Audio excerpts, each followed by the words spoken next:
નમસ્કાર દર્શક મિત્રો, હું છું પરમાર અનિશા. તમે જોઈ રહ્યા છો લોક સામના ન્યૂઝ. તો જોઈએ આજના સમાચાર. ધોરાજીથી અમારા રિપોર્ટર ધર્મેશ ટાંક સાથે. ગુજરાતમાં રવિવારનો દિવસ લોહિયાળ રવિવાર સાબિત થયો છે.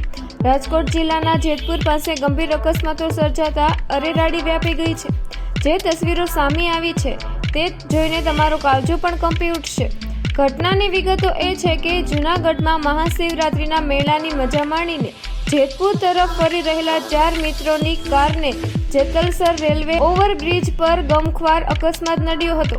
સફેદ કલરની સ્કોટા કાર પૂરપાટ ઝડપી આવી રહી હતી ત્યારે ચાલકે કાબુ ગુમાવતા કાર બ્રિજની પ્રોટેક્શન વોલ સાથે ધડાકાભેર અથડાઈ હતી. ટક્કર એટલી જોરદાર હતી કે કારના 2 ફાટિયા થઈ ગયા હતા અને કારના સ્પેર પાર્ટ્સ રોડ પર વેરાઈ ગયા હતા. આ ગોજારા અકસ્માતમાં અરુણવાળા અને મુસ્કાન બગડા નામના યુવક યુવતીનું ઘટના સ્થળે જ કમકમાટી ભર્યું મોત નીપજ્યું હતું. જ્યારે ગંભીર રીતે ઘવાયેલા જયદીપ ચૌહાણનું પણ સારવાર દરમિયાન દમ તોડી મૃત્યુ આંક 3 પર પહોંચ્યા છે. જ્યારે અમિત પરમાર નામનો યુવક જીવન મરણ વચ્ચે ઝોલા ખાઈ રહ્યો છે. તો ફરી મળીશું એક નવા સમાચાર સાથે. ત્યાં સુધી જોતા રહો લોક સામના ન્યૂઝ.